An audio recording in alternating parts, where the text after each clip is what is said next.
All right, Shalom. First and foremost, giving all praises, honor, glory, respect, and blessings to Yahweh, Bahasham, Yahweh Shai, Bahasham Rachakwadash. Salutations to the Lord's elect on the four corners of the earth, pushing this truth and sincerity while patiently waiting for Yahweh Shai's return. And double honors to our apostles and elders of Great Millstone, which have taught us everything we know through the spirit and power of Yahweh, Bahasham, Yahweh Shai. And I wanted to do a quick response video to Canada still being on fire. How much more Babylon? Now we know that according to biblical prophecy, that Babylon is the United States of America. So here it is, we heard about Canada burning, 2 months ago, right? And even at this very moment, there are still wildfires in Canada. So let's go ahead and play this video and I'll continue from there. Well, the Canadian wildfire smoke has made its return. 22 News reporter Kiara Smith is live in the studio tonight. She's working for you with information on the air quality advisory that the state put out today. Ciara, the advisory says the air quality is expected to be unhealthy and that those with heart or lung diseases are at greater risk, according to the air quality alert issued. And let me just say this, because you got a lot of people say that they can survive the nuclear destruction. Let's just to say if you did survive the nuclear destruction and you live in America, right? Well, here in Canada, right, they say that the air quality is bad because of the wildfires. Okay. They say the air quality is bad because of the wildfires. And people is having trouble breathing and da-da-da-da-da. Well, how much more when the nuclear destruction happens? Because after the post-nuclear destruction, there's going to be radiation in the air. We cannot forget about that. There's going to be radiation in the air. The water is going to be as wormwood. It's going to be poison. You ain't going to be able to drink the water because of the mass radiation. So even if you do in a event survive the nuclear destruction, guess what? It's going to be a cold fucking winter. The sun is going to be blocked out like it tells you in Joel, the 2nd chapter, okay? And a matter of fact, just for edification's sake, I'm going to go ahead and bring that out. Joel 2.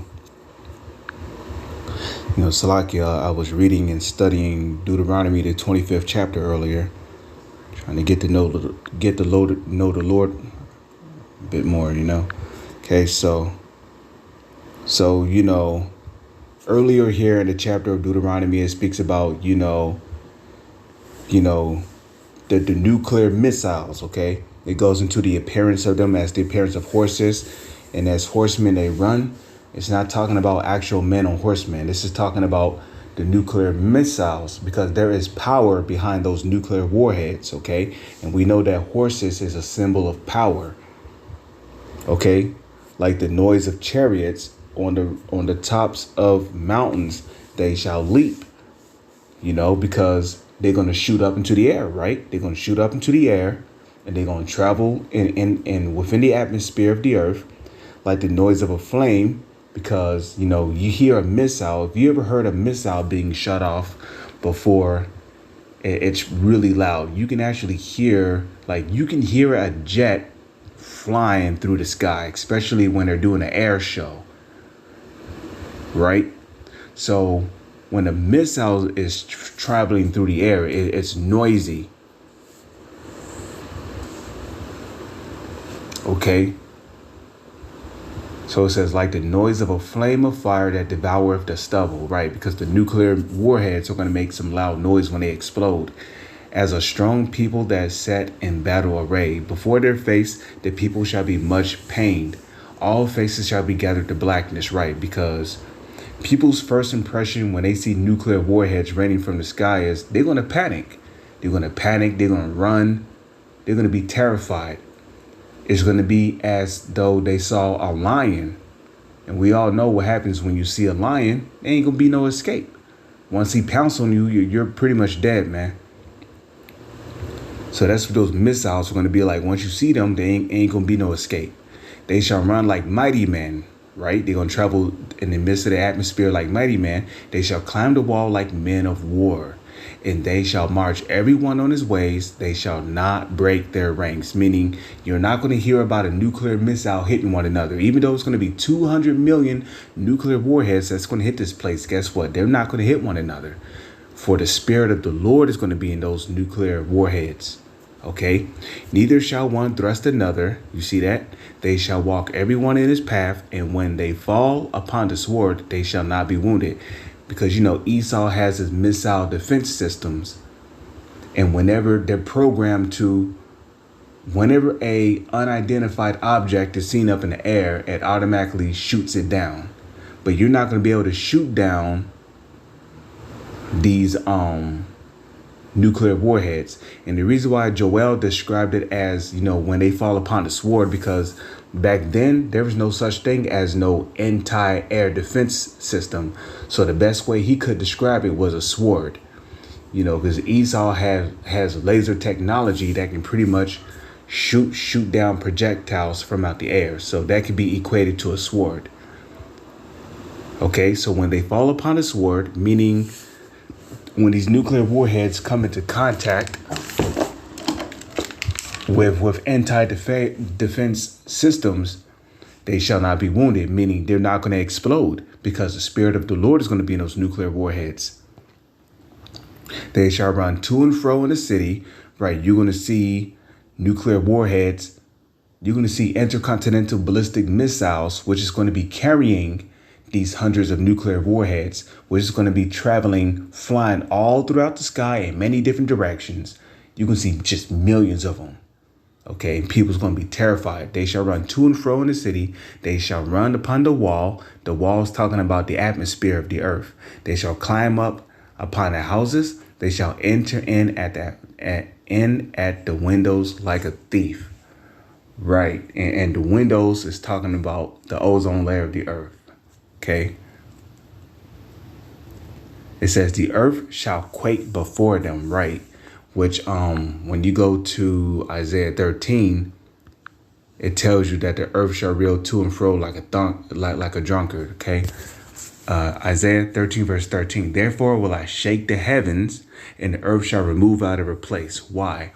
Because 200 million nuclear warheads is going to hit this country, and one nuclear bomb alone is powerful enough to shake an entire country the size of Texas. So think about that. The earthquake would be catastrophic. So when these nuclear warheads hit the United States of America, it's going to cause a great earthquake. Like it tells you, I believe in Revelation, the 11th chapter, and around that same hour, there was a great earthquake. The great earthquake is going to come from those 200 million nuclear warheads hitting this country known as America, which is known as Babylon in the Holy Scriptures. Okay.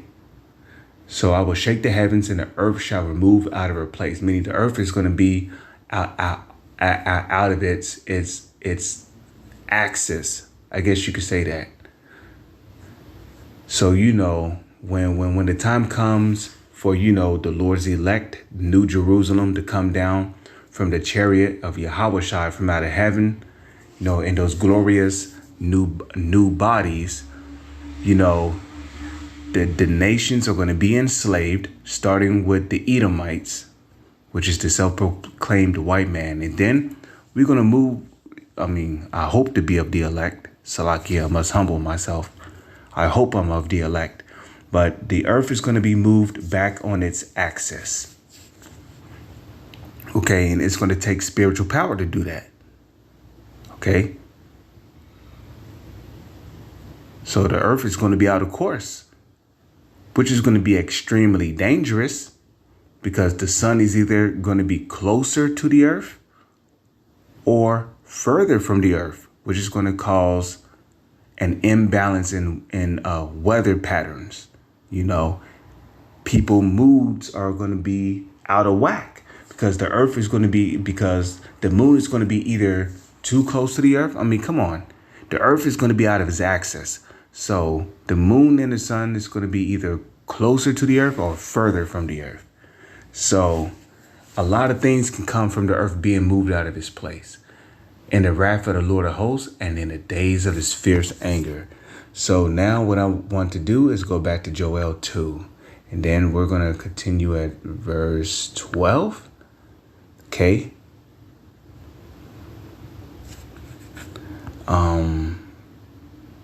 So it says, Joel 2:10, it says, the earth shall quake before them. The heavens shall tremble. The heavens. Now it's not talking about outer space shall tremble.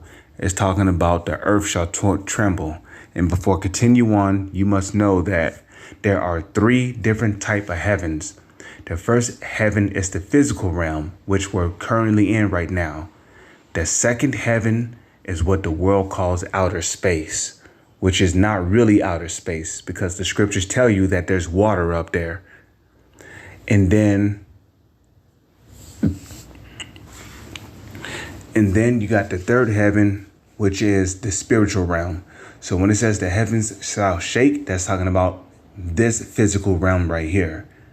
Like, have you ever heard the term in the world, the white man's heaven is the black man's hell? Well, guess what? The so-called white man, his heaven is going to tremble. Well, this is his heaven, but this earth does not belong to him. This earth belongs to our people, the Israelites, which are the so-called Negro, Latino, and Native Indians.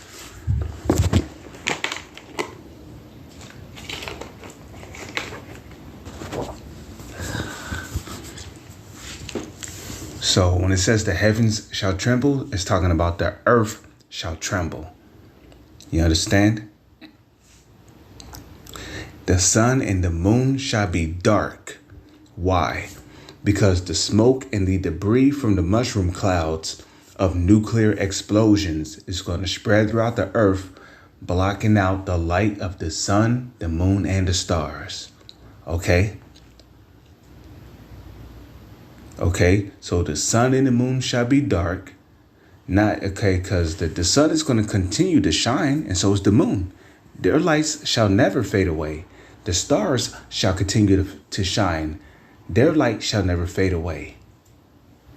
But it's talking about it's going to be dark down here on earth after the nuclear destruction because of the smoke and the debris from nuclear warheads exploding. And, the smoke and the debris from the explosion of nuclear warheads basically covering the sky and blocking out the light of the sun and the moon. So, and the stars shall withdraw their shining, meaning that the stars are not going to shine down here at night. It's going to be very, very dark at night after the post-nuclear destruction because of the smoke and the debris from nuclear missiles blocking out the sky. And Yahweh shall utter his voice before his army, which his army is talking about those nuclear warheads, which is going to be 200 million of them. For his camp is very great, for he is strong that executeth his word. For the day of Yahweh is great and very terrible, and who can abide it? Okay, so now, and the answer is, nobody can really abide it, but he's going to have mercy on his elect, because not even the elect would be able to survive the nuclear destruction. But we know that the Lord is going to have mercy on his elect by when Yahweh returns, he's going to command his angels to beam up his elect men from the coming nuclear destruction. You see?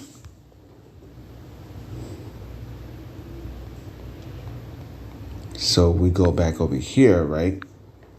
Revelation chapter 19, verse 1. And after these things, I heard a great voice of much people in heaven saying, Alleluia, salvation and glory and honor and power unto Yahweh our power. In which Alleluia is really Hallelujah, which halal is Hebrew for praise. And then La is Hebrew for two, L-A, La, which means two. And then you got Yah, which is really short for Yahweh. So it should really be Halal Yahweh. Okay, Halal Yahweh. because halallah is really an understatement. Halallah Yahweh is the correct way of saying it, because you're saying praise to Yahweh. But anyways, it says saying Alleluia, which is Halallah Yahweh, salvation and glory and honor and power unto Yahweh Shai and to Yahweh our power. For true unto Yahweh Bahasham Yahweh Shai our power. For true and righteous are his judgments, for he have judged the great whore, who's the great whore? That's Babylon the Great, which is the United States of America, which did corrupt the earth with her fornication. And what is her fornication? Her democracy, her way of living. And what is that philosophy? Do as thou wilt.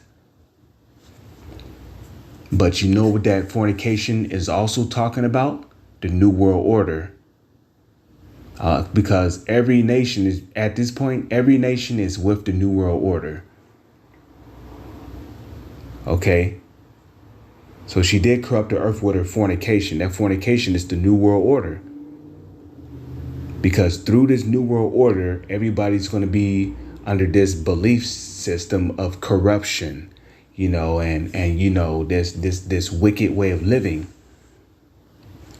So she did corrupt, which when you look up the word corrupt means to destroy, break down, to pervert, you see. So it says the earth,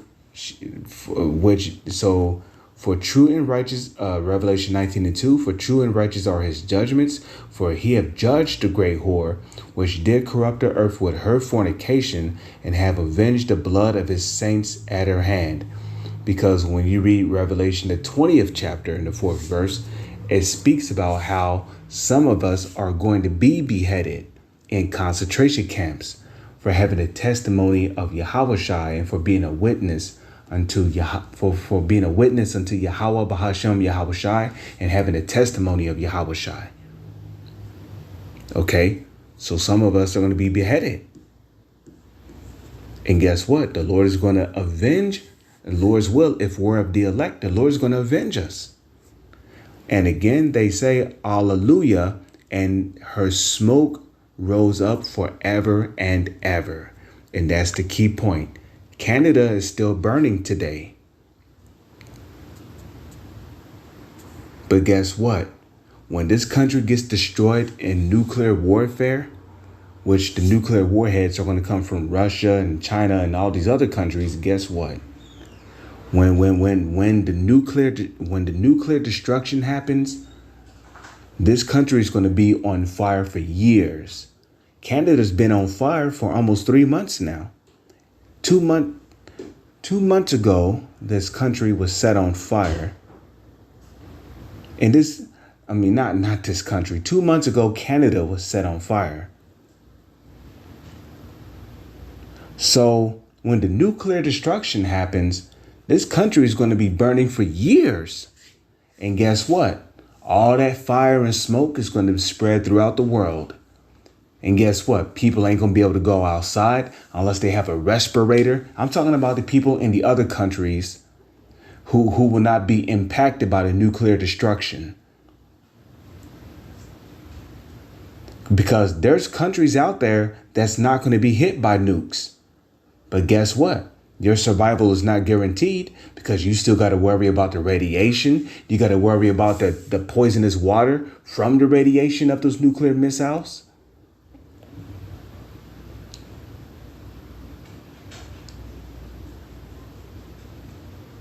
So there's going to be a lot of people. They're not going to be able to go outside unless they have a respirator. And guess what? In some parts of the world, there might be a vacuum because the air is going to be evaporated. Remember, the air is made up of tiny little microscopic water-like aerosols. No, nano-sized aerosols. The air is made up of trillions upon trillions upon trillions upon trillions of nano-sized water-like aerosols that people can't see. But we breathe it in, guess what? Believe it or not, air actually comes from water. So the air is going to be evaporated from the nuclear destruction. So a lot of people is going to die in a vacuum. You know, so just because you're in a different country and your country don't get hit with a nuke does not mean you're going to survive. A lot of people's going to die just from going outside and breathing in the air. And if you look here in this video, a lot of people's impact is impacted by the wildfire from the Canada wildfire, and they're already suffering from lung damage. The air quality alert issued by the Massachusetts Department of Environmental Protection. Sensitive groups at risk include those with asthma, older adults, children, teenagers, and people who are active outdoors. The air pollution is expected to impact the Berkshire, Franklin, Hampshire, Hampton, and Worcester counties. We spoke with two brothers today who are impacted by the bad air quality. He's been have to go to the nurse to grab it and take a quick pump and then go back out to do his things. And so I think it's affecting the kids and adults with asthma. When I'm at school, I have to go like this when the smoke comes around and I'm at recess. And Mass DEP is advising people at high risk to reduce their time outside, take more breaks, do less intense activities, keep quick relief medicine handy, and be aware of symptoms like coughing or shortness of breath. And the air quality alert is in effect until midnight tonight. Working for you, Kiara Smith, 22 News. So there you go.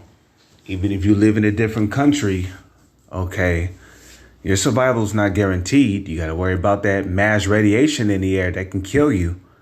You know, you see how a wildfire in Canada is impacting these people. And a lot of these people with asthma are suffering from just breathing. And that's just from wildfires. How much more the nuclear destruction of Babylon the Great, which is the United States of America. With that, I'm going to say Shalom is on to the next one.